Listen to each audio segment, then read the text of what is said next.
আসসালামু আলাইকুম প্রিয় দর্শক, দেখেন এটা একটা মসজিদ দেখতেছেন, বিশাল বড় একটা মসজিদ। এই মসজিদকে সামনে রেখে কিছু কথা বলি, বাস্তব কিছু কথা বলি, কথাগুলো একটু মন দিয়ে শুনবেন। আমি এই কথাগুলো বললে মনে হয় যে আমার মন থেকে একটা বোঝা হালকা হবে। আমাদের বাংলাদেশি একজন মহিলা, তার সন্তান মারা গেছে সৌদি আরবে। তো তার সন্তান যখন সৌদি আরবে মারা গেছে, মারা যাওয়ার পরে তার সন্তানের লাশ সে বাংলাদেশে আনতে চায় না। তার কথা হচ্ছে যে আমার সন্তানের লাশ যেন পবিত্র মাটি সৌদি আরবে দেওয়া হয়, মানে সৌদি আরবের পবিত্র মাটিতে আমার সন্তানের লাশ যেন দাফন করা হয়। তার এরকম একটা চিন্তা ভাবনা ছিল। দেখেন, সৌদি আরব হচ্ছে এখন বিশ্বের ভিতরে সর্বোচ্চ, মানে সর্বনিকৃষ্ট যদি কোনো দেশ থাকে এখন হচ্ছে সৌদি আরব। আমি জানি আমার এই কথাগুলো আপনার কাছে খুবই খারাপ লাগবে। তারা কি করে জানেন?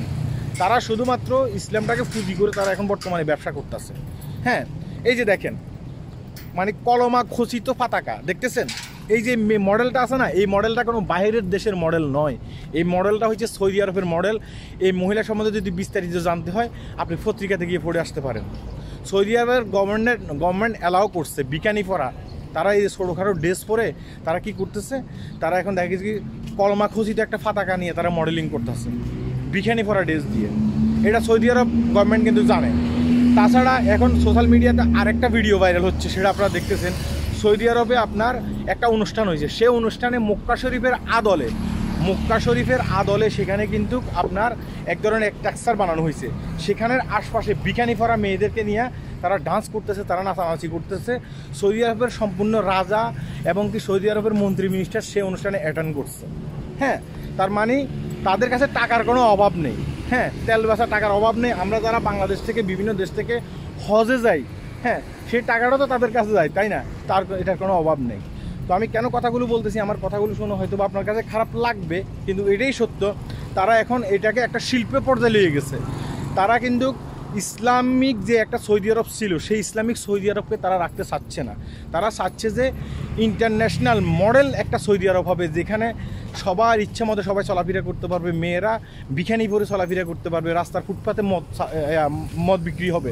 তারা এখনও এটা অফেন করে নাই, রাস্তার ফুটপাতে মদ বিক্রি হবে। তারা এটা অফেনলি করছে শুধুমাত্র বিএপি পার্সেন্টদের জন্য এটা ওপেন করছে। তো বিএপি পার্সেন্ট যেসব ব্যক্তিগুলো আছে, সেই বিএপি পার্সেন্ট ব্যক্তিগুলো কি করে, আপনার সেখানে যায়, সেখানে গিয়ে মদ খায়। এখন সবার জন্য ওপেন করে নেয়। তো ধীরে ধীরে তারা কিন্তু এগুলো উন্মুক্ত করতেছে, আপনার জন্য আমার জন্য উন্মুক্ত করে দিচ্ছে। হ্যাঁ, তো আমি এখন মনে করতেছি যে আমরা যারা বাংলাদেশি মুসলমান আছি কিংবা অন্যান্য কান্ট্রির মুসলমান আছি, আমরাই এখন সলিড মুসলমান। তারা যে সলিড মুসলমান এটা আমাদের কাছে এখন মনে হচ্ছে না।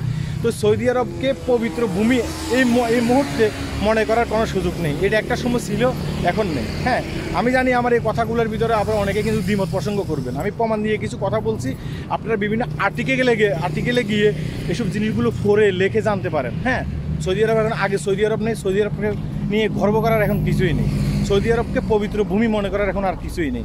আল্লাহ হাফেজ।